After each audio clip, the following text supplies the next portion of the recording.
Futures actually gaining this morning, 30 minutes until the start of the cash trade. I'm Matt Miller. And I'm Sonali Bassett. Katie Greifeld is on assignment, and Bloomberg Open Interest starts right now.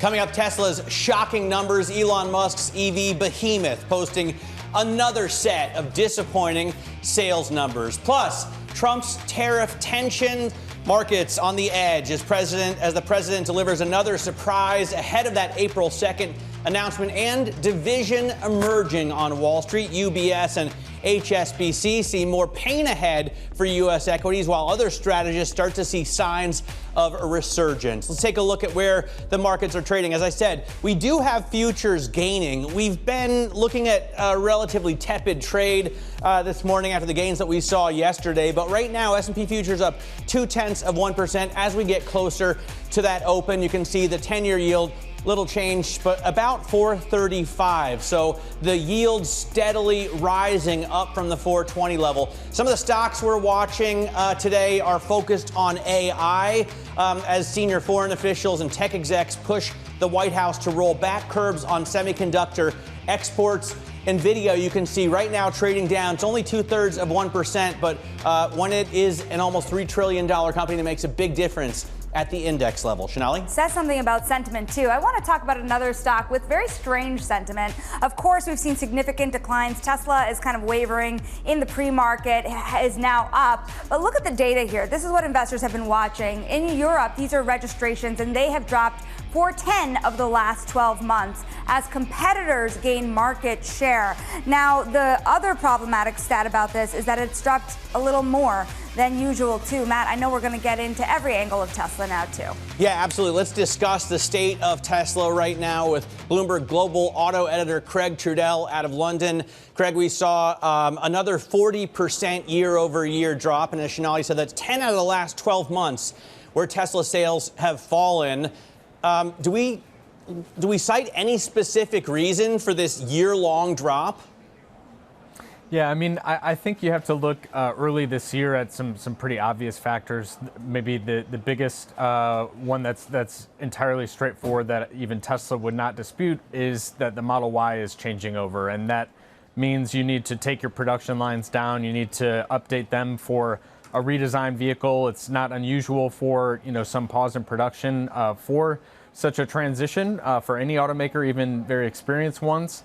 And Tesla did flag that they would lose weeks of production in the first quarter of this year. That is a huge factor here in the first couple months. I do think that a big question that investors have is just how much is this also in any way tied with Musk's becoming even more of a lightning rod with what he's been doing in Washington and the way he sort of inserted himself also in politics over here in Europe. Given the politics, you've seen a rise of vandalism when it comes to Tesla vehicles. And what do we know about the expectations for Model Y or otherwise in terms of turning around this slump? Are people, do we know, holding off on buying Teslas now in fear of them being vandalized?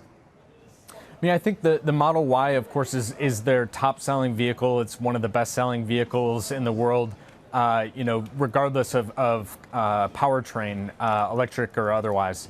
This is a vehicle that debuted in 2020, was in need of some sprucing up. Tesla has done that. I think they've made some improvements to this vehicle that may lead some consumers to give it a sort of fresh look.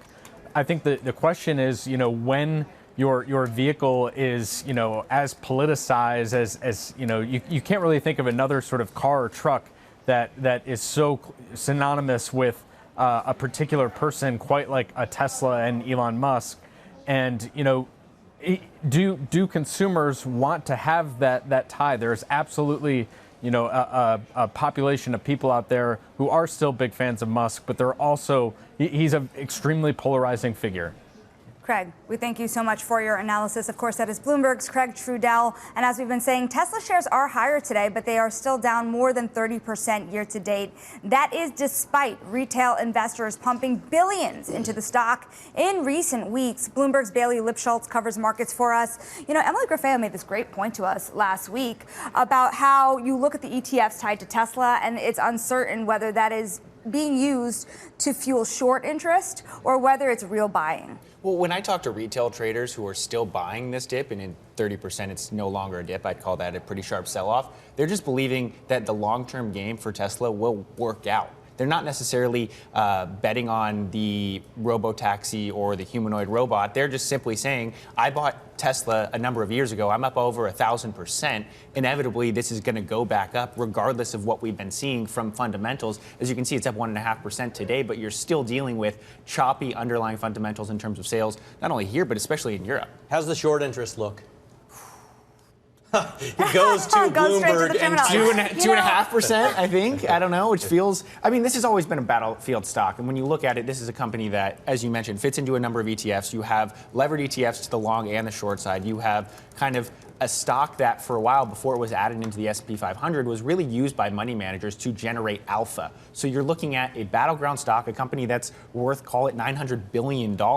So whether you're long or short the company, pretty much everyone in America is exposed to Tesla because of its stake and positioning in the S&P 500 and the NASDAQ 100. Bailey, thank you so very much. You know, Matt, I'm looking at the ANR function. What's interesting is the price target has gone down for Tesla, but the buys have actually increased into March. So certainly people looking at the dip. And that brings us to the outlook, because Cathie Wood from ARK Invest is still bullish on Tesla, very bullish. Here's what she told Bloomberg TV earlier today.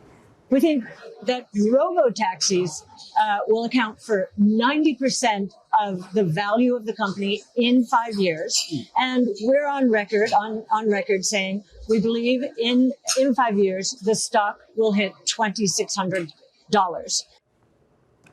Let's discuss the outlook with Bloomberg intelligence analyst Steve Mann. And, Steve, Cathie Wood, famous for these far-out targets. I'm pretty sure she had previously said 3,000, so 2,600 isn't too much from her. But is this the kind of enthusiasm that you're seeing among investors?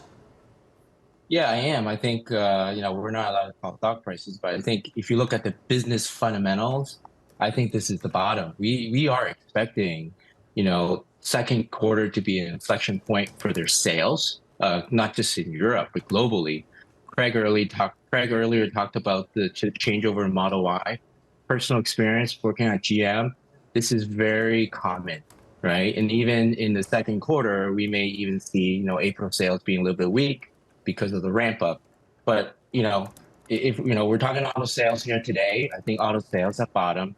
But then if you look a little bit farther off, AI is a great story for Tesla. Steve, what are the catalysts here? Because there are different things that different folks on the street are pointing out. For example, rollout of autonomous vehicles in Texas, for example. There's this Model Y revamp. What do you think it is that's going to move the needle? I really think the Model Y changeover, and then next they are going to launch a cheaper model out in middle of this year. There's a debate if it's another variant of a Model Y or a totally new vehicle. But in any case, I think a lower price model will work because, Tesla really needs to diversify its geographic sales beyond the three biggest markets. There's South Korea, there's Southeast Asia, huge market. India is a huge market for Tesla. And, Model Y and 3 is not going to do it. A cheaper, 30,000, maybe sub 30,000 vehicle will work in those markets. And so it's really bright if they can launch with vehicles. Steve, thanks so much for joining us. Bloomberg intelligence analyst Steve Mann. Let's get a check right now on what futures look like. Just 22 minutes to the open. You can see S&P futures continue to climb. So now up about 1/4 of 1%. NASDAQ 100 futures also gaining 1/4 of 1% with the small caps down, Shonali. Yeah, we're looking at some individual movers to watch, and some of these movers do say something about the broader economy. We're looking at KB Homes. It cut its forecast after disappointing results came out from the home builder. It's now down almost 8%. People are looking at the home builder industry very closely at this juncture. Of course, rates, consumer sentiment. There's a lot to dig into there, but also on the consumer mat, McCormick. They did reaffirm their outlook, but that means sales growth will be under 2%, and McCormick is also down more than 5%. Oklo is also down more than 5% as its earnings results came in below expectations. We'll discuss that with the CEO in the next hour of Open Interest. Coming up, President Trump dangles breaks from many countries from his upcoming tariff regime. More on trade next. This is Bloomberg.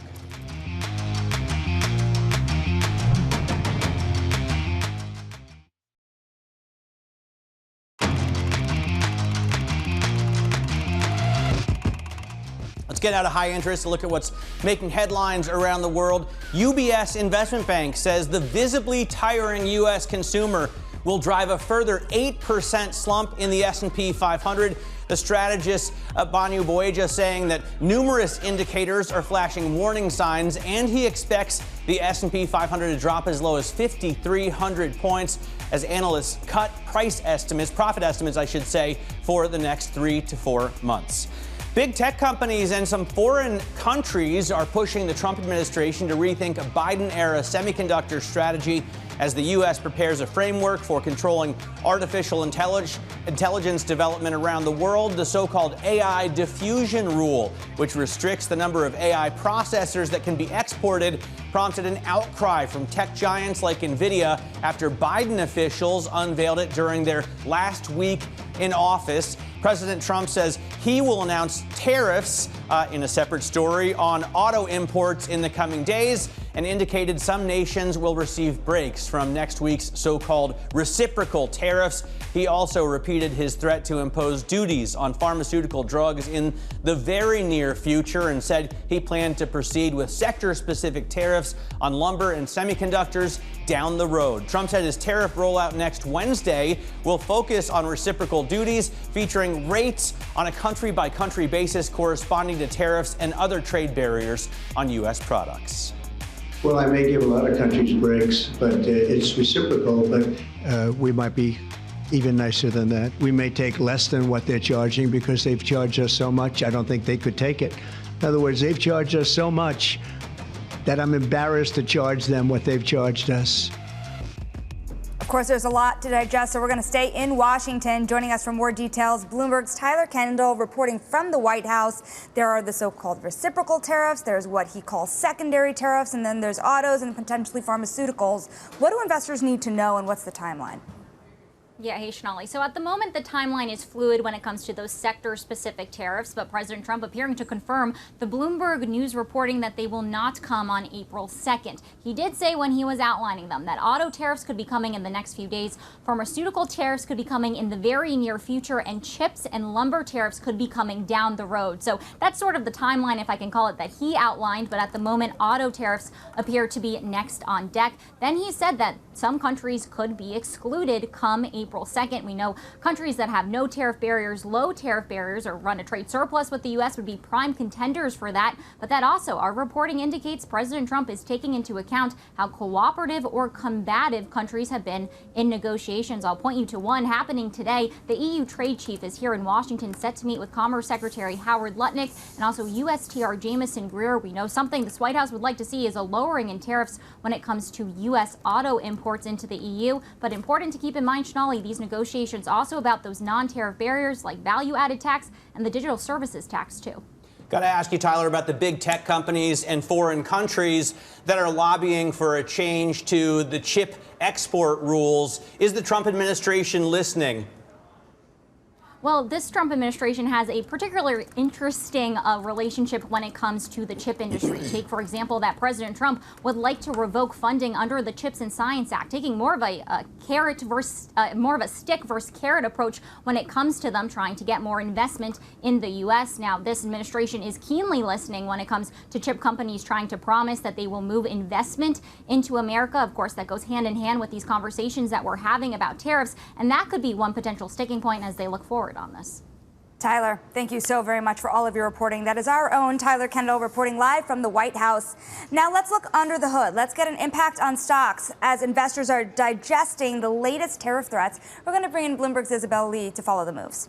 Hey, Chanel, so it's a new set of comments that really highlights the erratic approach administration is taking, and it's frazzling investors. So let's go through it sector by sector. We have autos, we have GM, Ford, and Tesla. Stocks there pre-market are edging mixed. We have President Trump saying he will announce tariffs on automobile imports in the coming days. And lots of these automobile companies have really been struggling to come up with a game plan. Some of them have been shipping engines before the levies are enacted. Some are canceling orders. Any relief would really give them more latitude to adjust. These automakers have aggressively sought to halt or revise any of these tariffs because of concerns over potentially catastrophic effects. And up next, let's look at pharma. We have Pfizer, Eli Lilly, and Merck. You see shares are also a little mixed. Trump on Monday repeated his threat to impose duties on pharmaceutical drugs. He said they would come in the very near future. Now they're all green on the screen. Pharma giants in general have continued to ship profits offshore, and this is despite criticism. So often in countries with favorable tax treatment. So Trump's administration could take measures when it comes to profit sharing, including tariffs, limiting federal funding for research and development, and introducing penalties. And last, I think it's a favorite of many, is chips. So we have NVIDIA, Broadcom, and Intel. Stocks are edging lower there. Trump said he plans to proceed with sector-specific tariffs down the road without elaborating. But at one point, Trump said it'll be as high as 25%. And I mean, normal Americans don't really buy chips, but they're in basically everything we own. Laptops, Wi-Fi routers, even cars have thousands of chips. So I think that will really increase the price of electronic chips there. Yeah, motorcycles as well. My Ducati has hundreds of chips in it. So I think it's interesting to see, I'm looking specifically at the cars, right? Ford is actually up year to date, total return of almost 7%. And then you've got the rest of the sort of American-owned automakers down, right? GM is down 3% in terms of total returns. Stellantis is down almost 6%, but Tesla is down, as you mentioned at the top, more than 30%. Yeah, and there's so many factors for that, too. I think this is interesting in the auto industry as well. Another kind of news headline here for you. Hyundai surging because the automaker from South Korea is looking to make a $21 billion investment in the United States to avoid some of these tariff threats. So is it working? I don't know, Matt. All right, let's get a check on futures.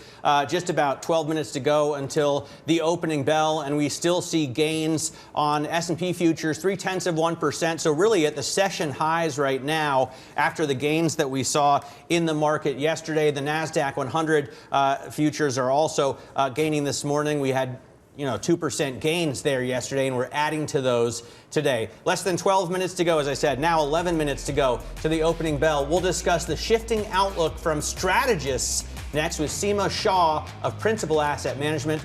This is Open Interest.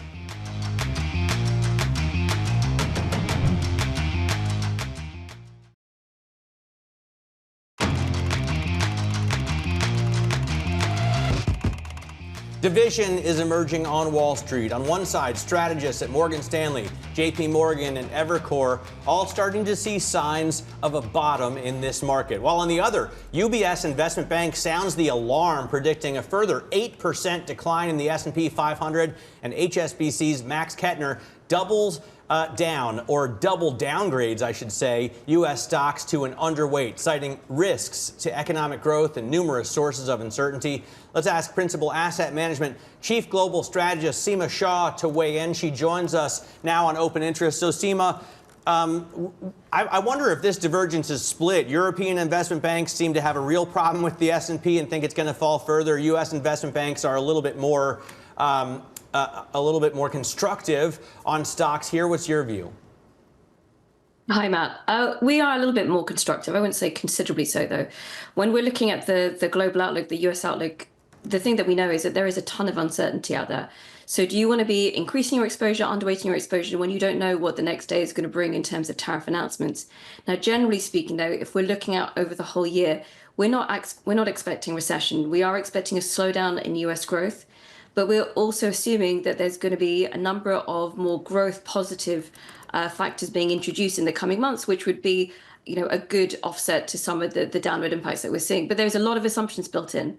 So I think for an investor looking forward, having that lack of clarity from the policymakers is one of the reasons why just kind of sitting at neutral is potentially the safest place to be at the moment. I want to double down here on that HSBC call because Max Kettner had been writing that uncertainty around this April 2nd deadline may also be very high. But what matters most is the probability of these unusually high levels of uncertainty disappearing entirely beyond that April 2nd date.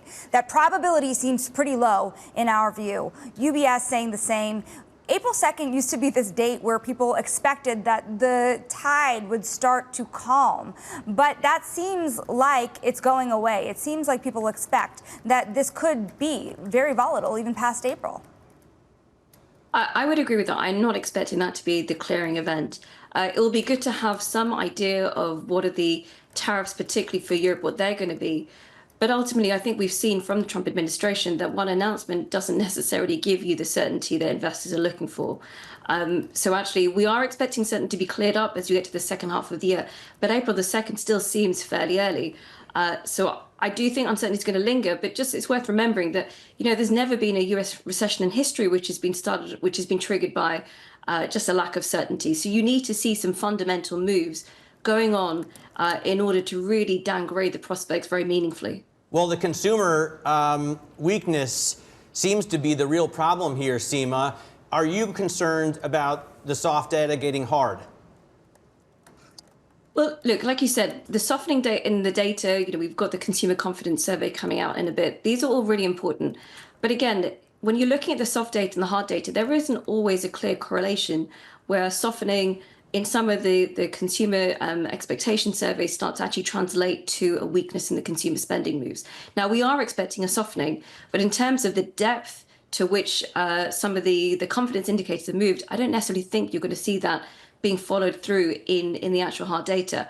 The other thing, though, and again, we're kind of putting a lot of different variations on this, is that when we're thinking about the consumer confidence data and the various hard data that is out there, would it really be feeding through right now? Would we really be seeing weakness today? So we are almost putting aside some of the numbers that we're seeing from retail sales, industrial production, et cetera, and saying that, look, it could be another month before we start to see the real impact coming through to the US economy. So again, uncertainty in every single which way you look, but equally when you have uncertainty. All right, Seema, we're going to keep you with us here. We're going to come back to you. We're looking at futures that are up ahead of the opening bell. This is Open Interest.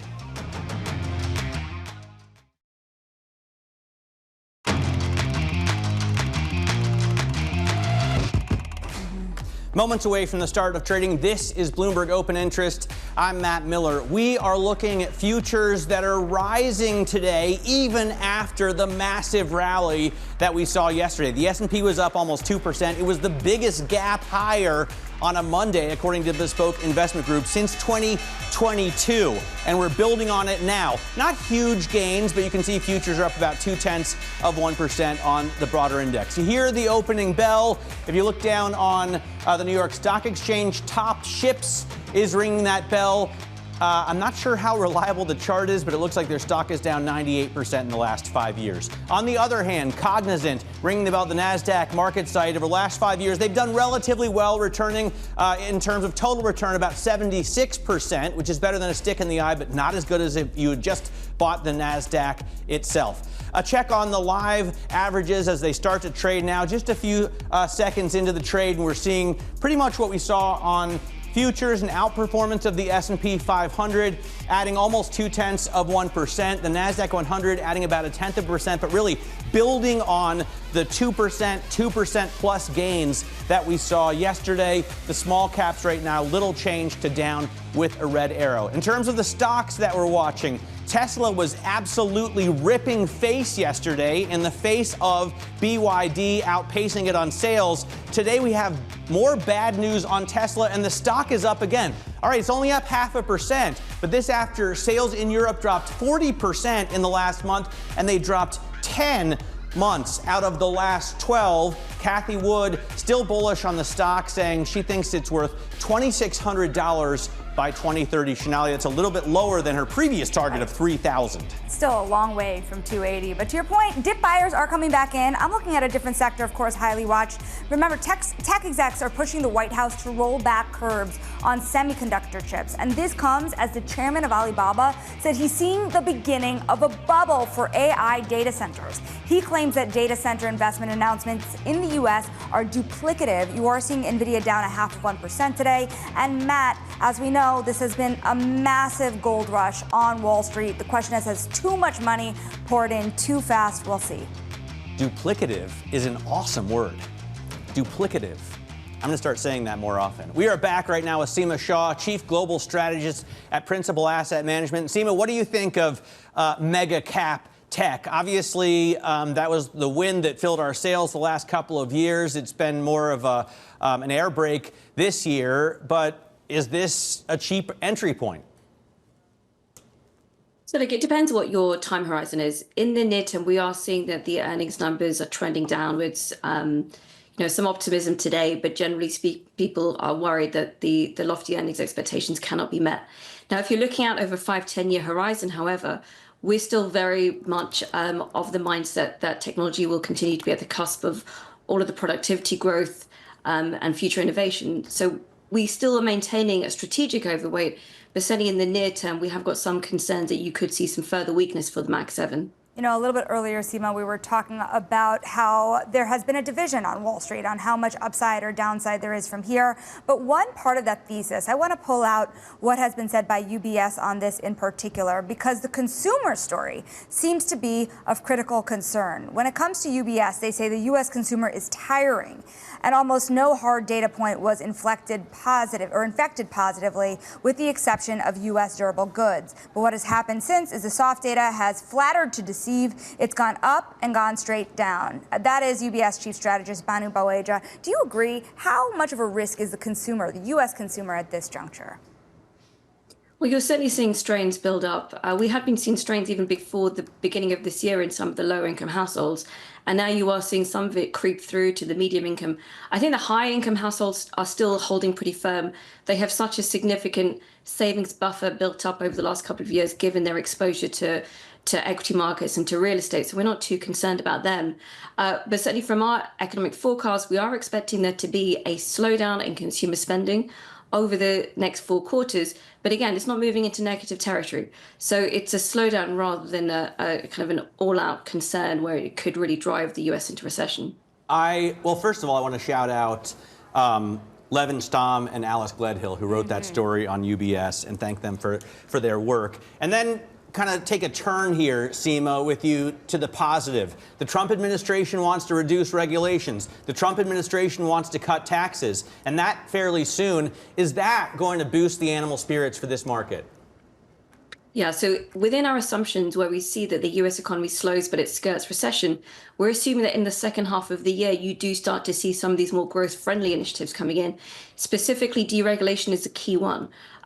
We know that business sentiment, business optimism was really, really boosted by the idea that the Trump administration would start its term with deregulation. Now that's fallen back to the background, but we do think it's going to come in the second half of the year. And importantly, when we're thinking about the US versus Europe, that question continues. The takeaway I'm still getting from European investors is that when you're comparing the two, actually, the fact that Europe is not deregulating is one of the key reasons why they still believe in US exceptionalism.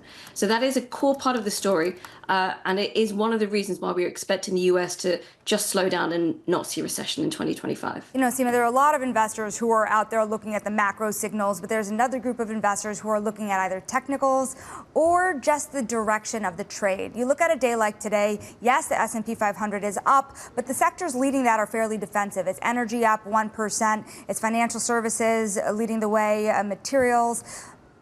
Is this still a defensive trade? This doesn't scream confidence yet when it looks like the dip buyers that are coming in are still looking for safety. Absolutely. We're still on the defensive mindset. We're still thinking about which of the companies you want to have exposure to in this environment. It's still the ones with the balance sheet power. It's still one of the ones with have got strong margins and cash flow. That is still a very defensive mindset. Now, within some specifics, we think that financials, because they're less vulnerable to tariffs, and because we think that some of the concerns around the US economy have gone too far, they do stand to do a little bit better. But overall, this is more of a defensive posturing that we're seeing across the whole asset allocation positioning, even within fixed income, really starting to think about high quality. So certainly that's the direction of travel for us. What do you think about the rotation that we've seen, especially into European defense stocks? Is that sort of optimism for more spending out of Germany and its EU counterparts going to come to fruition? Yeah, I think it is going to come to fruition. I think the bigger question is how it starts to feed through to the broader European economy. Now, we know that defense stocks, any spending on defense doesn't typically have a high multiplier, but the absolute number that we're looking at is so huge that there will be some positive effects feeding through to Germany and then also to Europe.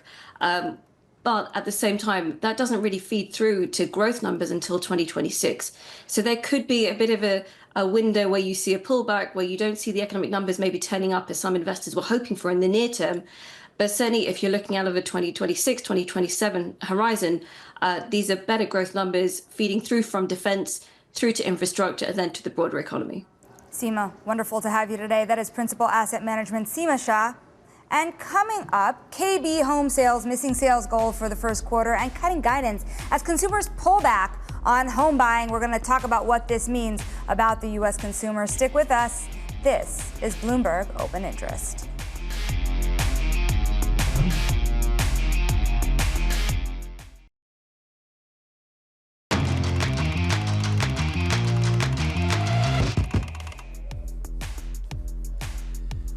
Welcome back to Bloomberg Open Interest. Let's get a check on what stocks are doing 11 minutes into the session. We're still looking at gains, not terribly strong. The S&P 500 yesterday closed up 1.76%. It was the biggest gap up on a Monday since 2022.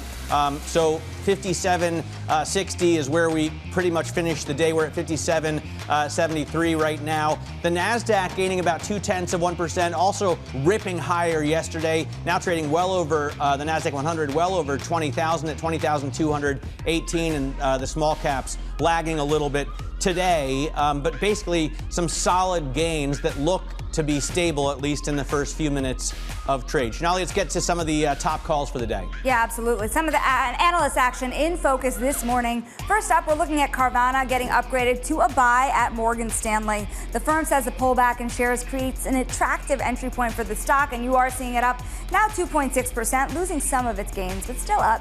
Next up, Bank of America double upgrading Cloudflare to a buy from a sell, citing improving fundamentals. Bank of America says the software company is set to be an AI winner. It is now up 5.8%. And finally, Ally Financial getting downgraded by BTIG to a sell. The firm cites heightened competition among the banks for auto loans and macroeconomic headwinds. A lot of people have been watching the stock closely for health of the consumer, Matt. It is down only about 0.4% right now. All right, let's turn back to some earnings news. Out of the home builders, KB Home reporting disappointing Q1 results, slashing its annual forecast. The CEO highlighting a challenging environment, saying, quote, consumers are working through affordability concerns and uncertainties related to macroeconomic and geopolitical issues. Oh, and don't forget, those rates are still very high on mortgages. Drew Redding of Bloomberg Intelligence joins us now with more. So, Drew, the outlook, I guess, the problem for these home builders really across the board is just affordability. There's not a lot of inventory out there, right? Yeah, so affordability has been the big challenge for a couple of years now. You have home prices up more than 50% since pre-pandemic levels. Mortgage rates still in the high 6%. So that's the number one challenge out there. But what we've increasingly heard from the builders is the psychological impact of making a home purchasing decision is becoming more of a component of why sales are stalling. You have consumers out there who are more concerned about the economy, perhaps more concerned about the prospects of losing a job. So I think with all that uncertainty, that's also holding back the market. Now, you mentioned a lack of inventory. That's certainly been one of the big sprees for the builders over the last couple of years. Limited for sale inventory in the resale market has funneled demand towards the builders. But we're starting to see that in some of the key markets like Florida and Texas, that resale supply is really starting to build, and that's putting some price pressure on the group. Drew, I look at, I always default to the comp function on the Bloomberg terminal, right? It shows you a 5-year picture of the stock price, and I put KB Home up there against D.R. Horton, Lennar, and then Toll Brothers, which I guess makes maybe more luxury product. You're the expert here, but Is that sector, the higher end home builder, are they doing better than the rest of the group just because that sector of consumers is doing better? Yeah, that's a great question. And that's really what we've seen over the past year or so is that builders with exposure to the move up and luxury segments are doing a little bit better. There's more traffic in those markets. Toll Brothers is obviously the name that comes to mind. They're kind of in a unique spot within the public home building realm. On the other hand, you have the entry level builders, which are seeing more of a hard time, which you would expect because those buyers are more sensitive to that monthly payment. And when you have rates, as high as they are, and there's a lot of volatility in monthly payments, you're going to see those consumers start to pull back more, and that's what's happening out there. So, Drew, in aggregate, is the direction of travel worse or better? Because a lot of people were thinking one of two things would happen. Either eventually mortgage rates fall, you see a set of buying, unclear whether the prices in aggregate go up or down once you see more buying, or you have an overhang and you don't have rates come down and you're kind of stuck in the water.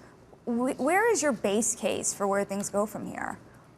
Yeah, it's a good question. So we're in the heart of the spring selling season, and you would have thought with mortgage rates coming down about 50 basis points since the start of the year, we would have seen more demand, and that's just not materializing yet at this point.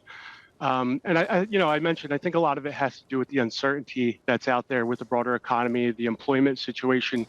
As it relates to the new home market and the builders, they also have the overhang of higher costs related from tariffs, the potential threat, from immigration policies, which could impact labor.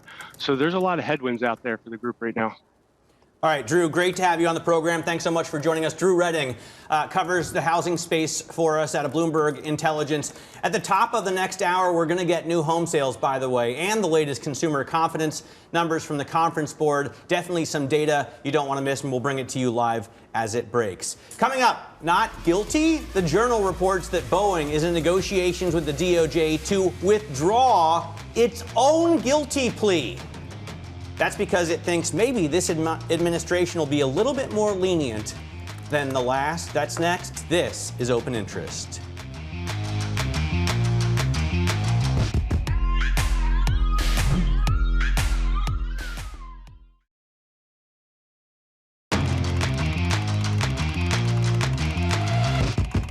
This is Bloomberg Open Interest. Quick check on what's going on in stocks right now. We have, I should say, a follow-on rally from the big gains that we saw yesterday at the close. You can see now the live cash trade has turned lower, although not by much. The S&P 500 down 0.02%. The NASDAQ 100 down 0.04%. Nonetheless, a reversal here, and maybe this due to some of the confusion we've got on the trade timeline. Small caps are down, and the VIX actually is down a little bit as well. In terms of the individual stocks that are moving, here's the reason for the drag. NVIDIA is now down 2%. That big heavyweight pulls on the S&P because it's worth so much.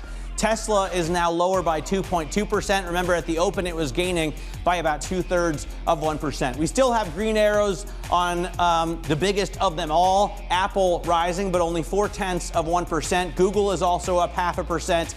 And then, as Shanali points out, we have some runaway gainers in tech. CrowdStrike Holding, the cybersecurity company, up 4.6%, and Mobileye up more than 5% as well. So a bit of a mixed market, Shanali, but overall, the index level, we're looking at red now. Yeah, we are looking at a live trade. Some of the ones that were gaining this morning now turning around. We'll talk more about it in a second, but I'm going to switch gears because there's another story that caught my eye, and it's that Boeing has changed its mind. The Wall Street Journal reporting that the plane maker wants to withdraw a deal with U.S. prosecutors to plead guilty to misleading regulators prior to 2 deadly crashes of its 737 MAX aircraft. We're now going to bring in Bloomberg's global aviation editor, Benedict Kamel, who joins us for more.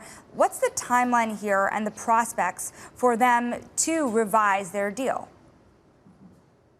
So at this point, it looks a little bit like a test balloon. We don't know for sure whether this is something that Boeing is in fact considering. As you said, the Wall Street Journal reporting last night that this is something they are looking at.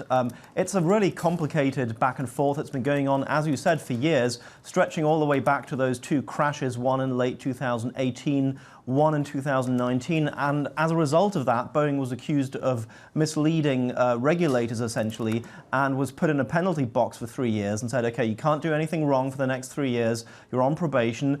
And then something did go wrong last year with that panel blowing out. So the whole thing sort of blew up again. And in the end, Boeing agreed to agreed to plead guilty. And that also blew up in the end because the judge didn't like some of the elements. And now we're back and forth again. So we will probably get a new accord in sometime in April 11th. But there's been so much back and forth, it's hard to say. But Boeing is probably thinking they might be able to get a better deal out of this new administration, which might be a little less heavy-handed on corporates. So that's what they're at least considering, according to the Journal. Also, this administration is very transactional, right? You do something for me, I do something for you. That's the art of the deal. How is Boeing's relationship, how is CEO Kelly Ortberg's relationship with President Trump, given, Trump's concerns about Air Force One and the price and delivery of that aircraft, and, Trump's best friend, Elon Musk, has kind of a rivalry with Boeing in terms of SpaceX, but they seem to be working together fairly well. Yeah, I mean, you're right, Matt. It's a very complicated relationship and very hot and cold. Trump obviously very unhappy about the delays on the Air Force One plane that's being built by Boeing. But then only a couple of days ago, Boeing was awarded this really important new fighter jet deal, the F-47, as it's subtly called. So obviously back in the good books. And as you said, this is an administration that is transactional, that is probably very protective of its national champions. We've heard Trump speak very favorably of Tesla. He has probably an eye towards Boeing. He wants to protect that company. It's part of a global duopoly. He wants to make sure that they aren't damaged more than they have to be. So this is a gamble on both sides. They might, in the end, just sort of shave away some of the elements of the plea. Whether they throw it out entirely, that would sort of be the nuclear option. That's hard to say. But they might ask the judge, look, there's a couple of things in there that we don't like, that we think you can change. So that might happen. But the idea of throwing it out is also on the table. So that would be a big move.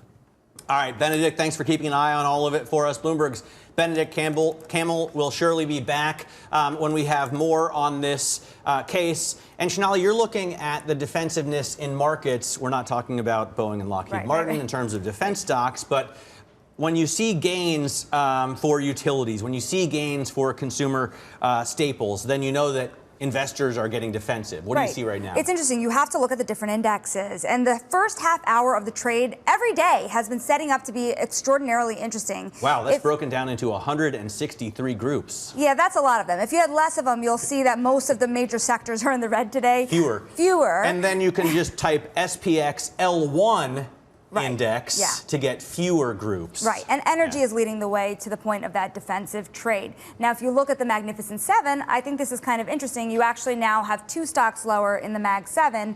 That's Tesla, which has turned around in the course of an hour here, and pretty meaningfully, it's down almost 2% now. Nvidia is losing off the heels of those Alibaba comments on overbuilding here when it comes to the data center boom. But of course, if you're overbuilding, then the hyperscalers could benefit. It would drive down the cost, wouldn't it? Yeah. Meta, Amazon, Alphabet, Apple, all up on the day still. Microsoft too. And by the way, I think that Alibaba story, which is one we haven't really gone into yet, but we're going to in the 10 o'clock hour, is fascinating.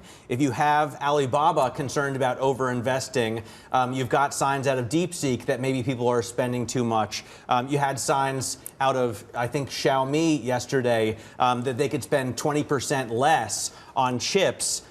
It really calls into question these massive capex plans that you have at the hyperscalers in the U.S. You know, not as obvious here, but also those big companies like Blackstone, Blue Owl, Apollo. This is one of their biggest theses for investing, so it actually spreads into the financial industry too. Yeah, data centers are a big play, obviously, especially in real estate, and we're going to focus in on that in the next hour. Coming up in the next hour, Al Rabil joins us, Kayne Anderson, CEO and founder. We're also going to talk about snacks. Daniel Lubetzky joins us from Kind, and Jacob DeWitte, the CEO of the nuclear company. This is very much related to the data centers and hyperscalers. Oklo joins us after a disappointing earnings report.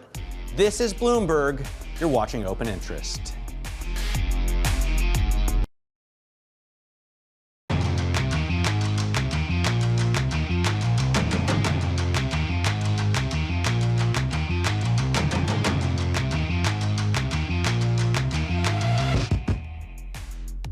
We are 30 minutes into the trading day. Welcome to Bloomberg Open Interest. I'm Matt Miller. And I'm Shah Bassett. Katie Greifeld is on assignment today. We are looking at markets that have turned lower after gains at the open, and we're getting breaking news any moment now on housing, on new home sales. We're looking for 680,000. Here we get it at 676. So coming in just below the expectation. It's fair to say that's in line. Month over month, new home sales, though, a lot lower, 1.8%. We were looking for 3.5% decline. And then we got the consumer confidence data from the Confidence Board. That's a 92.9 reading. We were looking for 94, so it's not that far off in my estimation, but let's get to an expert and see what he thinks. Bloomberg's Michael McKee joins us here on set. Mike, what do you think of these numbers? You're wrong.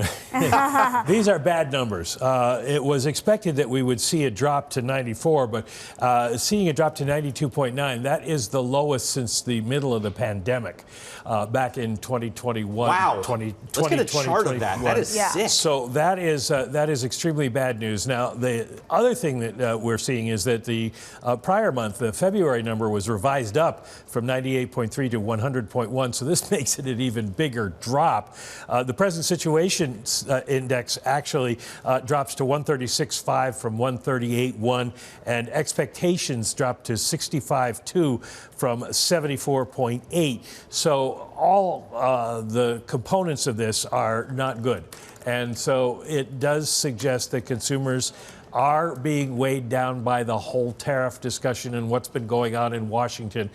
The issue is that so far, we haven't seen that translate into a whole lot of action. And the consumer sentiment numbers don't necessarily predict what's going to happen. They're more contemporaneous.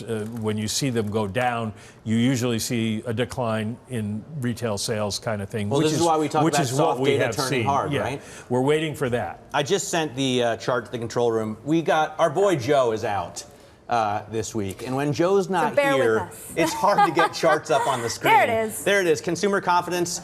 That's over 2 years.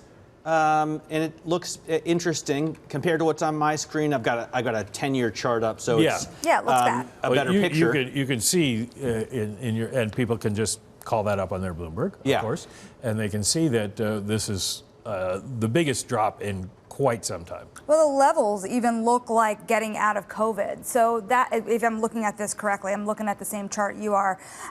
You did see a drop off in the 2-year yield. Investors are looking at consumers really closely now to see, you started getting there, what the ripple effect would be. If you start to see this data roll over, what else rolls over? Well, it's funny. Somebody just asked me what my bracket was like for the March Madness, and I didn't do one, but it would be worth what looking at Fed funds futures are, both zero at this point, because we're going to see so much volatility. And obviously, a number like this is going to cause a knee-jerk reaction to see bond yields, especially on the short end, drop because people are thinking maybe the Fed will be cutting rates, more likely to cut rates.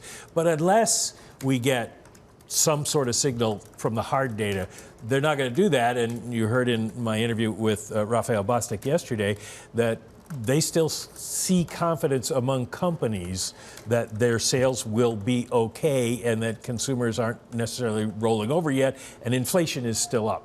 So they're concerned about inflation until they see that go down or a real deterioration in the hard data. They're still going to be on hold. Yeah, it's interesting. You're still seeing at least 2.5 cuts priced in through the end of the year. It was 3, if you believe, even early last week. Mike, correct me if I'm wrong. We'll keep an eye on things as they move. That is Bloomberg's Michael McKee. And great interview yesterday as well, of course, with Rafael Bostic. We're going to switch now. We're going to get a Wall Street point of view on this. Joining us today for the Wall Street Beat, Rabil, CEO of Kayne Anderson, which is an investment firm that is focused on real estate, credit, private markets, and you're seeing so much moving under the hood. So a couple months ago, you were kind of warning about this. You were concerned about the data weakening. Is this playing out as you would have expected? I think it's playing out. I think I came off a little bit of the hard landing dynamic, and I've never predicted a hard landing or a recession. What I've said for a long period of time, and I still believe is true, and I think there's an awareness now that this is coming true, is that the odds of a recession or a hard landing are underestimated by the vast majority of the public and companies. I think that's started to shift, and certainly the tariff discussion is at the center of that because the uncertainty that's been created. And interestingly, on the consumer, for the first time in history, the top 10% of earners represent 50% of consumer purchases.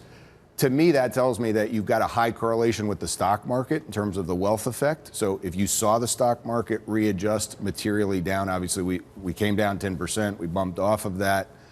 But I think you've got a highly levered economy that has some potential weakness, and the uncertainty that's been created is very difficult to predict. And now we're sort of waiting for April 2nd. Now, whether that ends up being a drop dead date or just another point in time where we say, okay, we're putting some in, we're delaying others. I mean, it seems like we're reacting daily on the tariff front. Right. I think that's part of the White House strategy. They want to have news every day, and they want to keep us on our feet. Clearly, they're doing that quite well. I wonder, though... They've been effective in that regard. Yes, for sure. I wonder how much it slows down activity, though, on Wall Street. I was talking to a buddy of mine who works for a private equity firm the other day, and he said they're trying to do a deal where they buy a French firm, and normally,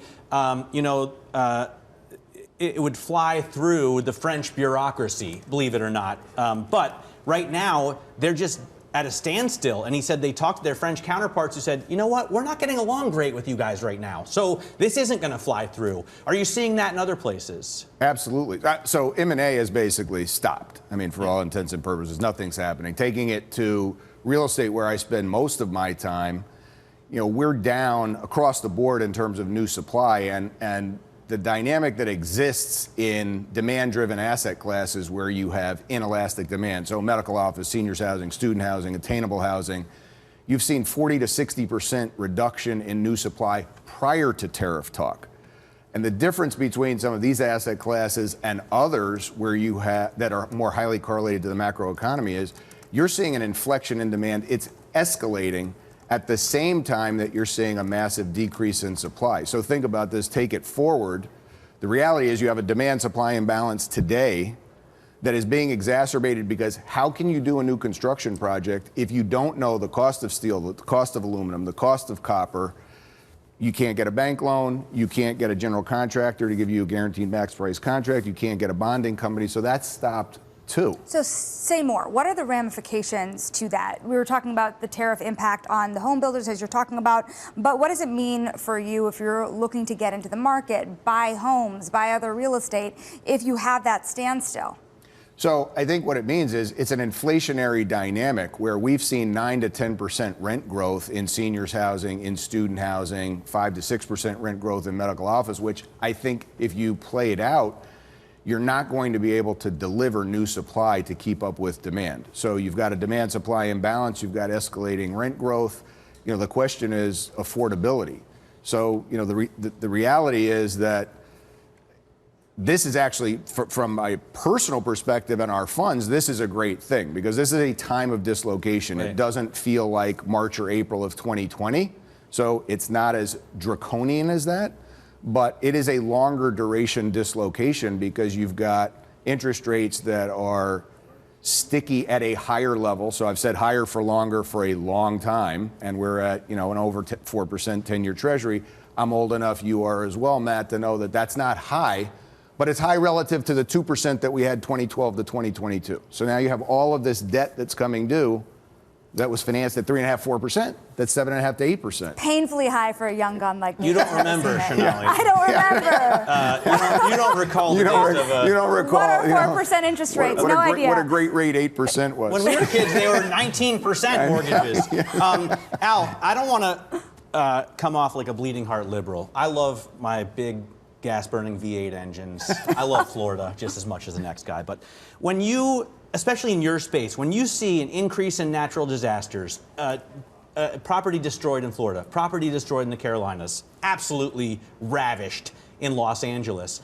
And then you see higher lumber costs, higher steel costs, fewer construction workers because, you know, we're closing the border down. Does that mean costs are just going to go through the roof to rebuild this stuff? And that we're going to need to rebuild it more and more often? We absolutely have an infrastructure problem, and sustainability is a big part of what we look at. So, you know, in our acquisition and development process. So, doesn't matter you believe in climate change, you don't believe in climate change. The reality is, obviously, you don't want all of your assets on a coast or in a wildfire area, et cetera. So, it's an important dynamic, and now insurance has become an incredibly important issue and an incredibly important component of cost. Matt, to answer your question briefly, costs are going up. So that means that existing assets are worth more because it's impossible to replace existing stock at a cost basis that matches existing asset cost basis. So for us, we see a huge buying opportunity because of where interest rates are and where we think they're staying for a while, whether it's 1, 2, or 3 Fed cuts this year. I think we're sort of looking at the same next year. So I think directionally interest rates are lower. That said, they're not getting there quickly. So it's not going to be quick. And so there's a huge buying opportunity. I think part B of that in demand-driven asset classes is that there's going to be a tremendous selling opportunity 2 to 5 years from now because we will be in a lower interest rate environment. And this rotation of dollars into alternatives is not going to stop anytime soon. How much money, I'm hunting for a number here, are you willing to put to work this year? We have put about $7 billion to work on the equity side over the last 2 years, and we expect this to be probably our biggest year for allocation, 2025. And we see the opportunity set at least going into the first half of next year, probably through the end of next year. Al, great to have you here on set. Thanks so much for joining us. Al Rabil there of Kayne Anderson giving us really the Wall Street perspective, the Palm Beach perspective on markets today. Coming up, Amy Wu Silverman from RBC Capital Markets, their head of derivative strategy, why she says this market has changed from a paddling duck to a lobster in a pot. This is Bloomberg.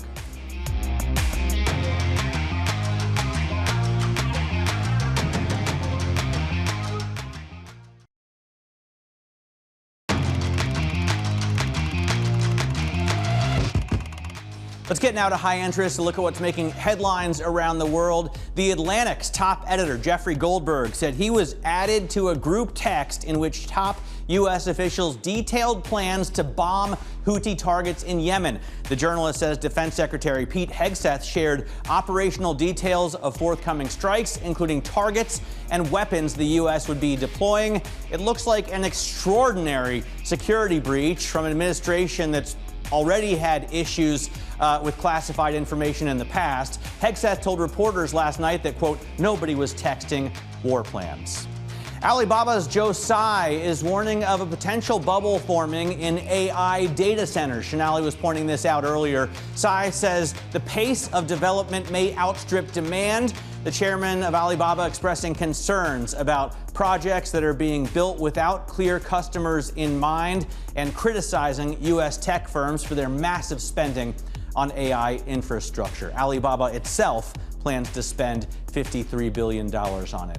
UBS Investment Bank says the visibly tiring U.S. consumer will drive a further 8% slump in the S&P 500. The strategist there, Banu Buweja, says numerous indicators are flashing warning signs, and he expects the S&P 500 to drop as low as 5,300 points as analysts cut earnings estimates for the next 3 to 4 months. Shanali? And speaking of that call, we are now going to get more people to weigh in. Right now, we have Amy Wu Silverman, RBC Capital Markets head of derivative strategy.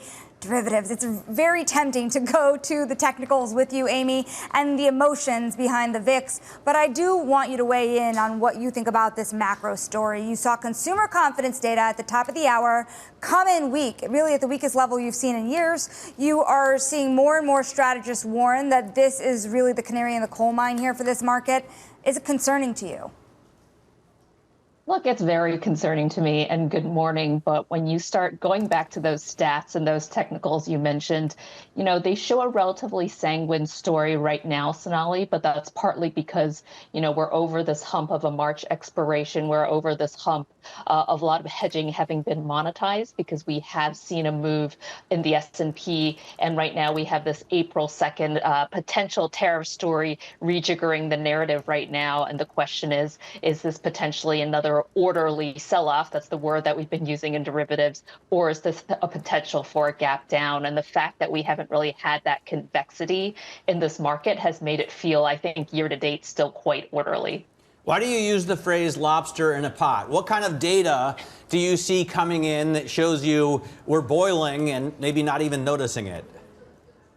Yeah. So first, up until the beginning of the year, we sort of called this a paddling duck market, Matt. And it was just this idea that everything looked calm on the surface, but we had already started to see pretty violent rotations underneath, kind of like, the underneath the lake the duck is paddling. And the reason I've been calling it a lobster in the pot is if you actually look year on year, baseline volatility is heating up. It's just that we kind of take 2 steps backwards, 1 step forward. And it's been, again, that word orderly. But, 2022 is a perfect example of things being orderly and us drawing down 20% in the market. So my point is just, if we start to take the temperature up in this orderly fashion, it doesn't mean we couldn't get cooked in the end. And that's my primary concern with some of the soft data points we've seen. Some brutal warnings out there. Now, Amy, I want to also pull up what's happening under the hood right now because I think it's pretty telling. If you pull up the sectors of the S&P 500, we've been talking about this defensive trade, but you also see just how much technology is a double-edged sword. Communication services up, the likes of Netflix and Apple over there,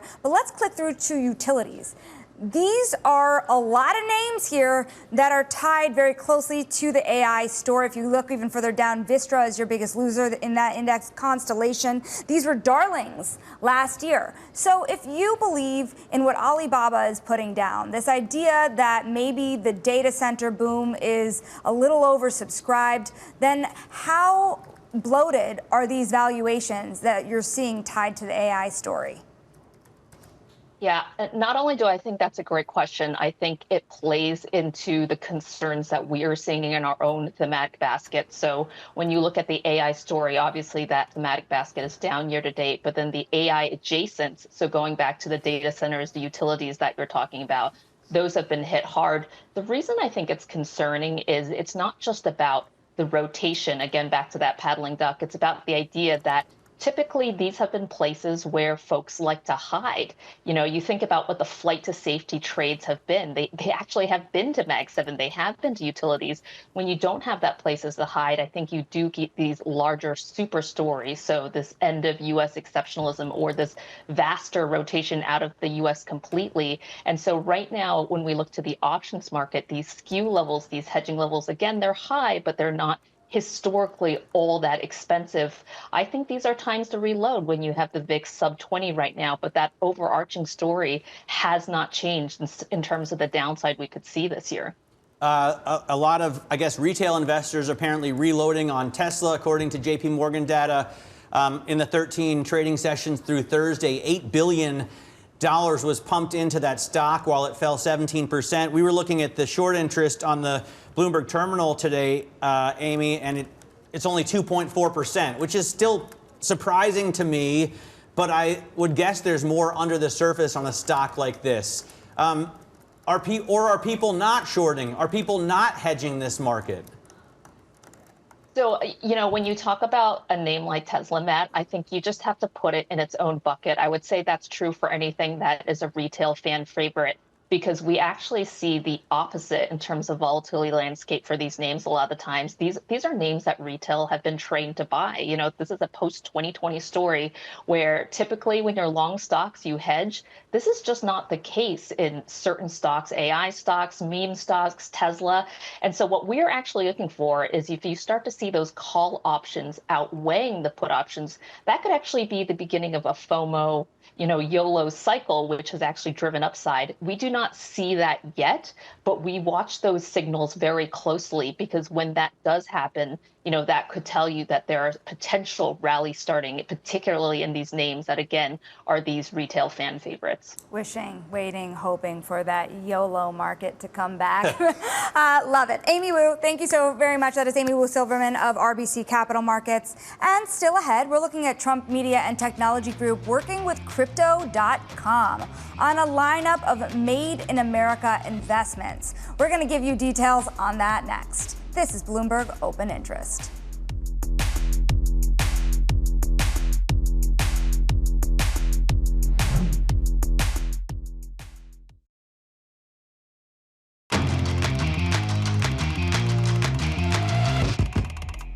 And it's time now for Social Climbers. The company is making waves this morning. And first up is McCormick. The spices and seasoning maker reported first quarter earnings that failed to meet Wall Street's expectations. Now, the CEO said the company is trying to manage what he calls a dynamic environment. Next, Smithfield Foods, the world's largest pork producer, said it expects sales growth this year in the low to mid single-digit % range, thanks to strong pork demand. The news comes as retaliatory tariffs from key U.S. partners risk disrupting trade in the months ahead. Now, finally, Trump Media and Technology Group is partnering with Crypto.com for a series of ETFs that will include digital assets and securities with a Made in America focus. You are seeing DJ tier shares jump about 7.5%. Of course, this crypto media world for Trump just keeps merging that. Yeah, fascinating story, and one that I don't think we could remember seeing with any other administration, and that's what I'll say about that. I want to get a quick check on what's going on in these markets. The S&P 500 has been bouncing back and forth. We started up, we headed down, now we're back up.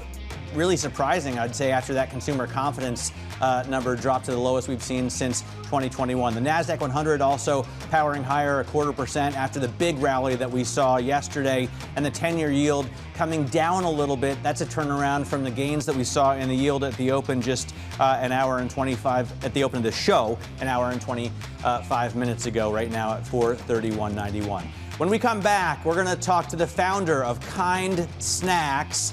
That company is building the company's, or that founder is building the company's legacy in health with some new investments. We'll talk to Daniel Lubetzky next. This is Bloomberg. You're watching Open Interest.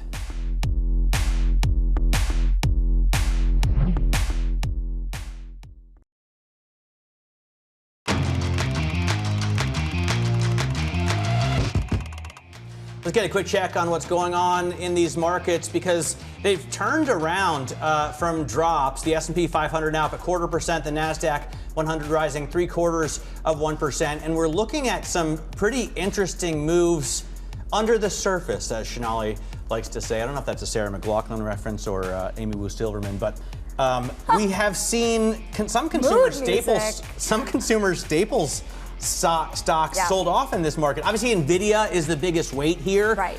With NVIDIA down, you can pretty much bet that's going to pull the S&P 500 where it goes. But Procter & Gamble is being sold off as well, and I would think that would be a gainer in the market today.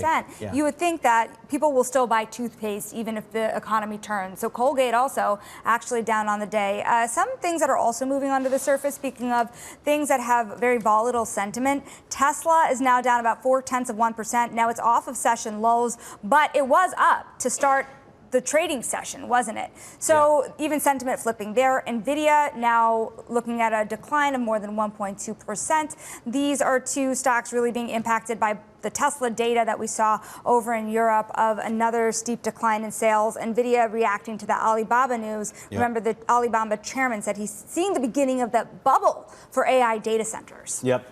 We do have Apple, though, moving higher, Meta moving higher, Amazon up, Microsoft up, Google up, Berkshire Hathaway up. With all those stocks up, that's why you see the green arrows. Let's get to the Kind story. Consumer health startups continue to appeal to a broad range of investors. Daniel Lubetzky knows a thing or two about them. He sold his stake in Kind in 2020, the hugely popular snacks company, which Mars bought a controlling stake in for a reported $5 billion. Now he's a judge on Shark Tank, and he's recently invested in Berries, those boot camps, Well Labs Plus, and LiveWell. Daniel Lubetzky founder of Kind Snacks and Camino Partners, joins us now. Daniel, thanks so much for your time.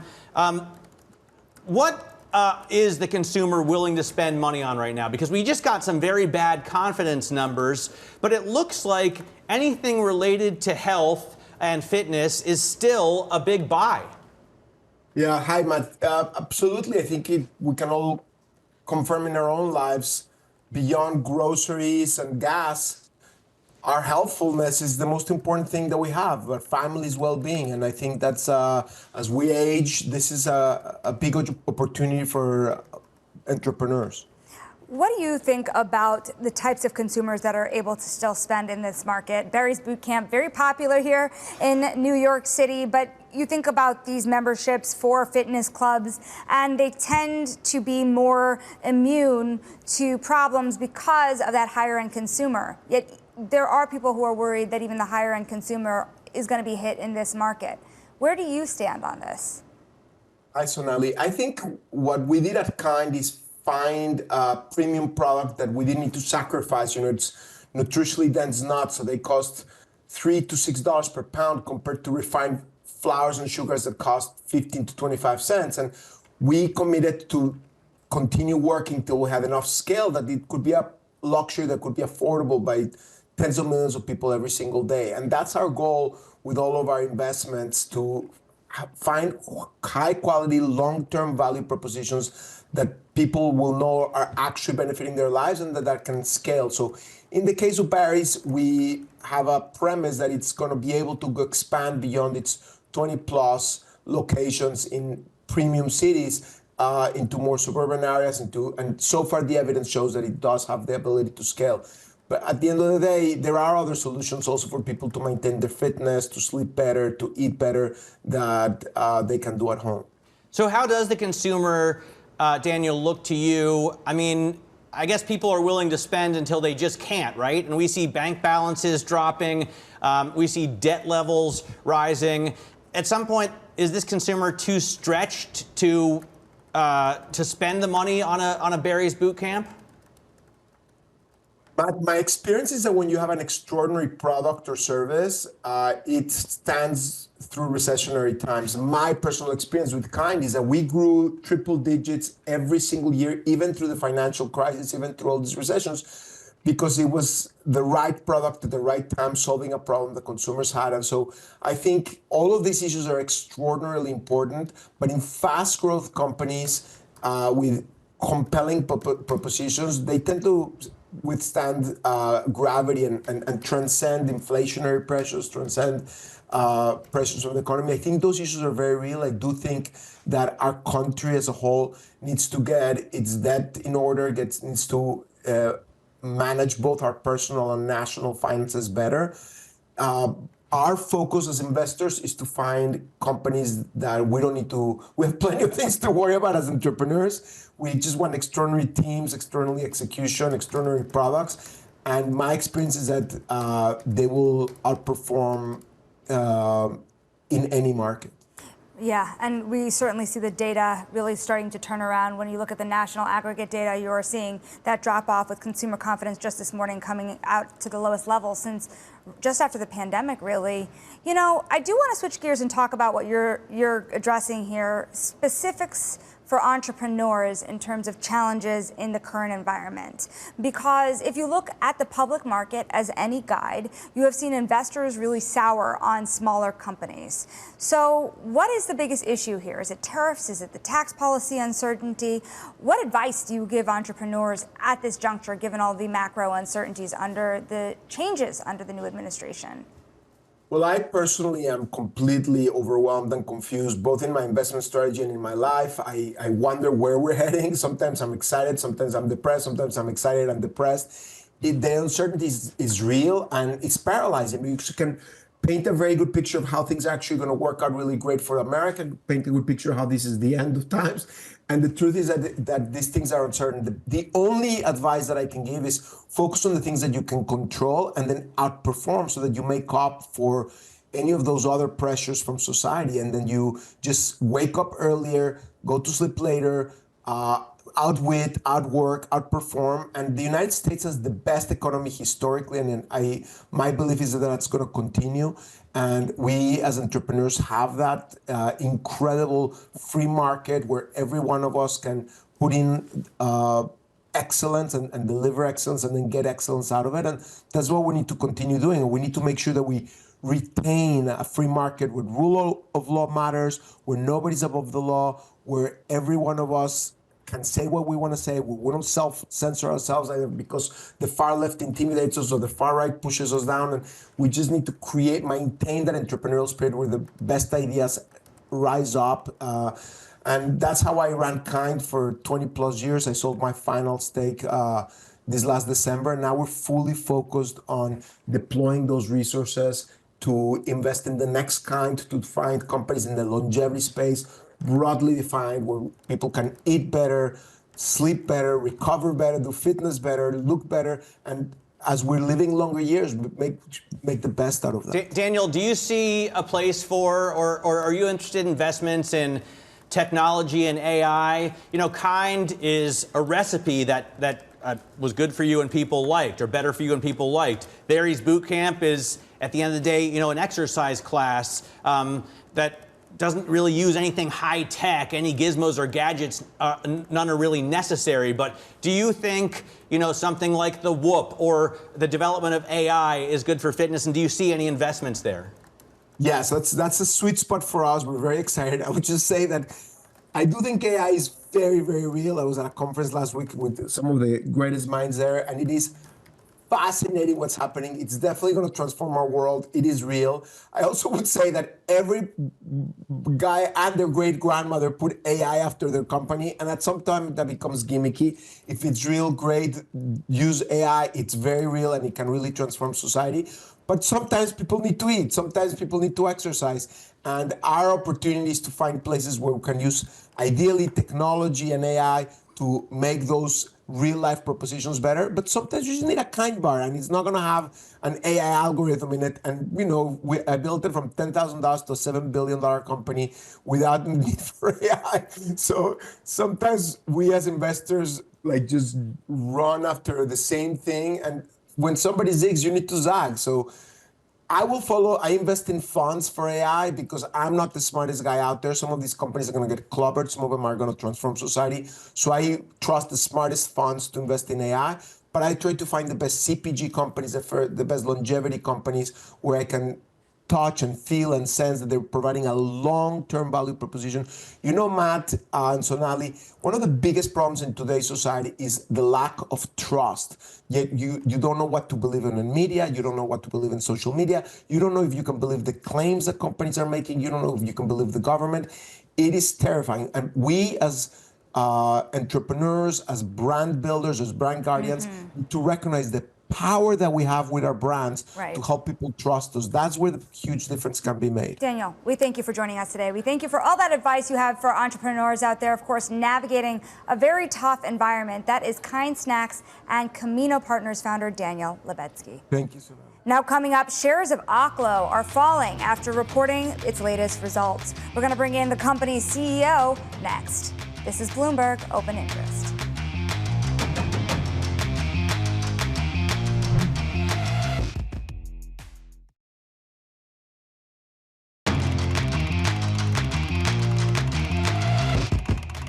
Now, shares of Oklo, they're lower this morning after reporting fourth quarter results that showed a bigger loss than anticipated. Now, Oklo designs nuclear fission reactors, which can be fueled by recycled waste. Joining us now with the company's CEO and co-founder, Jacob DeWitte. Now, I want to also point out, however, that your stock is, in this market, still up 36% on the year. And so, you know, you could basically tripled in the last couple of years. Yeah, a lot of excitement around nuclear, particularly in the middle of the AI boom. Do you think, from where you're sitting, that investors actually might be getting a little in over themselves, or is there as much demand as they're pouring money into? Over their skis is what she means. Ah, I'm the worst at idioms. Very sorry. I actually think not. I think the demand is much larger than what a lot of folks are expecting. And the thing with energy is this isn't just about AI. This actually expands way beyond it. AI is, I mean, we're still so early, and the demand signals seem to indicate that it's just going to be bigger and more than what we expected, especially on the energy side. I know a lot of excitement happened with DeepSeek and things like that, but at the end of the day, drivers on efficiency are only going to drive more use. It makes AI cheaper, which means more people are going to use it. Couple that, though, with reshoring happening, bringing manufacturing back where you need 24/7 power. Nuclear is really well suited to do that, and we've not had that for 20 years. So that's a demand driver, and then we still have the energy kind of transition. I really think of that more as an advancement of driving to electrification and the other things that happen with that, with home heating, transit, all that. I mean, we're looking at an electrification boom across the board in many ways. So we're going to be really busy is what we anticipate. You are, we were talking earlier in the break, you're from New Mexico. You got into this when you were a kid. And, I would imagine this is just a massive part of your life and expands beyond, a quarterly earnings report. However, on Wall Street, analysts care about that. And the Citi analyst said both your EBIT and net profit were less than what he expected. What happened in this quarter? And how is it to guide the street? Yeah, I think a couple things. So first of all, yes, what we're building lasts for a very, very long time. One of the things that we talk about internally and that drove me to be interested and fall in love with this when I was a kid, this technology approach, this is literally a technology that can take known, how we do the reactors, how we do fuel recycling, and take known heavy metal reserves that we have on this planet and power the entire planet's energy needs for several billion years. Well, that's a lot longer than a quarter, but the upside and the long-term trajectory here is very, very exciting. That said, I think as we kind of look back on the year end, there are a couple of drivers. Obviously, we closed the transaction of going public. We did all this stuff last year. We're sort of the burn rate from where we were was honestly was in the range we were expecting, between $40 and $50 million for the year. Going forward, I think what we expect is this will be an uptick in spend this year as we ramp into actually deploying the first plant. We're well positioned, right? We have fuel allocated to us. We have a site. We're actually in a really good spot of having a significant amount of capital efficiency, and I think that's the key thing. We actually spend in a year what some of the peers in the space spend in a quarter. And that's just a testament to kind of the discipline and capital efficiency we have really from the beginning of the company and sort of the strategy we've taken to keep it that way. So, we're really well positioned in terms of being capitalized, having the traction we have to bring, one of, if not the first, commercial reactors online here in the next few years, and then just opening the floodgates to deploy after that. I think a lot of people looked at the Trump administration and said it would be great for nuclear, that it would really allow the industry to take off among other sources of energy. And you did see your rivals really be bid up in the market on the heels of that. Are they really that good for it, or is there still a lot of red tape to cut through? Yeah, I mean, they are really good for it, and there's still more red tape that they're going to remove. And I think what's cool about this is this spans, honestly, both parties and prior administrations.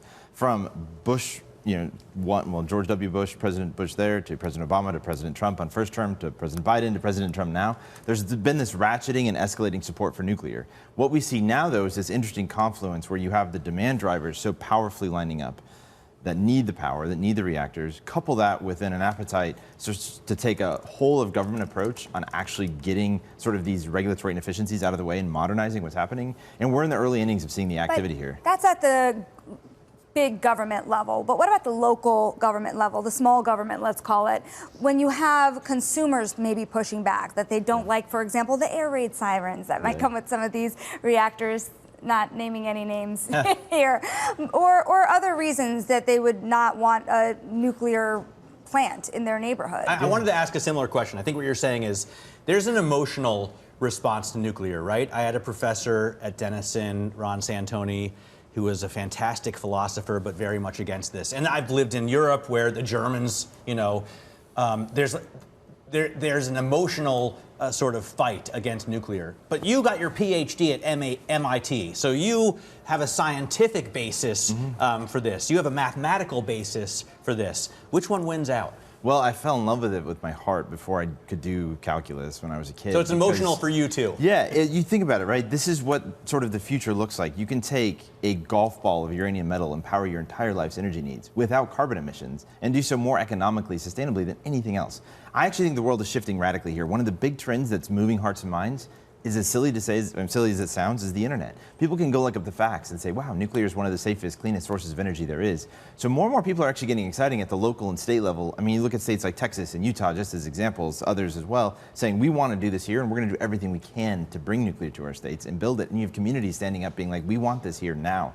We even see conversations in real estate developers looking at mixed use residential commercial real estate developers saying we want to build nuclear plants as kind of cornerstone pieces of our next developments because of the fact that it brings reliable, affordable power that's going to lock in rates for a long time and give people basically energy security at a localized level. So I think the tides are turning radically on this front, which has been really cool to see. But yeah, for me, I mean, I fell in love with it as a kid because it just felt like that's where the future is going to take us. Well, I hope we can have you back on more often to talk about this, Chris. It's been great having you on Open Interest.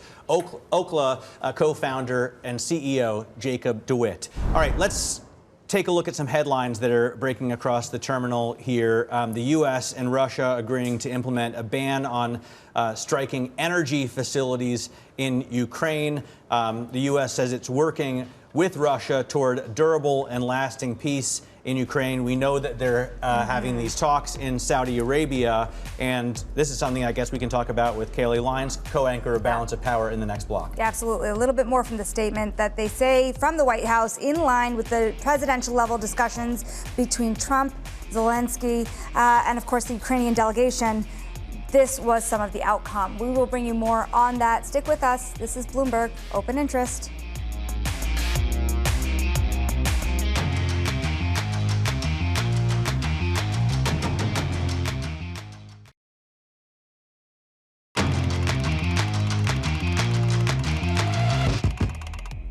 All right, we've got some breaking news on the talks in Saudi Arabia. The U.S. and Russia have agreed to implement a ban on striking energy facilities in Ukraine. The U.S. says it's working with Russia towards a durable and lasting peace. Joining us now to talk a little bit about that is the co-host of Balance of Power, Cathie Lyons. So, Cathie, what do we know about these negotiations and I guess the results that we're seeing?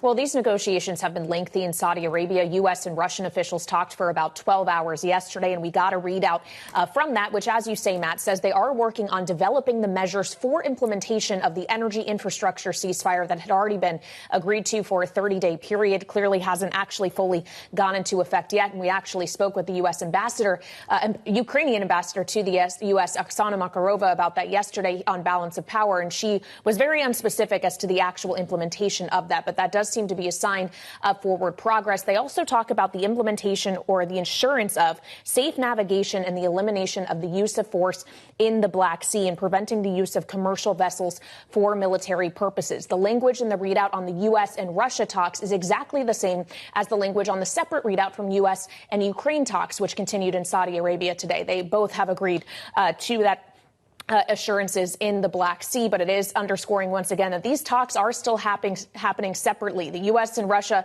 and the U.S. and Ukraine. It is not all three parties together at one table, though they do say in the readout that they are continually working toward a wider peace. Now, Cathie, I want to shift gears here as well to get an update from you on another story that really did catch the eye of Americans. And this was the text that was reportedly sent to the Atlantic editor-in-chief, reported by the editor-in-chief, Jeffrey Goldberg, about war plans. This was later then disputed by Pete Hegseth. I mean, where does this stand now? Where does this go from here? Of course, this was highly confidential information that you wouldn't want in the hands of a major media publication before going out. Yeah, Shonali, the latest here is that President Trump is defending his national security advisor, Mike Waltz, who actually was the one who started this group chat, which was on Signal, the encrypted messaging platform, but is not a way in which the U.S. government actually has allowances to share secure classified information. And of course, he had inadvertently added Jeffrey Goldberg to this chain. The National Security Council, through a spokesperson, has confirmed that the chat appears to have been authentic, and what was shared in it, of course, were plans to strike Houthi targets with specific weapons instructions and timing included, though Pete Hegseth, as you allude to, Shonali, said war plans were not shared. So the administration kind of pushing back on some of that. President Trump, in an interview with NBC today, not only defended Waltz as a good man, but suggested that because the attacks went perfectly, that it wasn't really a problem. He said this was the only hiccup they've had in about 2 months and that it isn't really a bad one, but it's still raising some major questions for national security minded folks on Capitol Hill, including in the Senate Intelligence Committee, which just so happens to have had a pre-scheduled hearing today, inclusive of two people who were in this group chat, the Director of National Intelligence, Tulsi Gabbard, as well as the CIA Director, John Ratcliffe. Already they've had to face some questions on this, with the Democratic ranking member of the Senate Intelligence Committee saying that this was sloppy. All right, Balance of Power co-host Cathie Lyons. You can catch her program on Bloomberg Radio at 12 noon. Coming up tomorrow on Open Interest, Ethan Devitt joins us from Mineta and Nancy Tangler.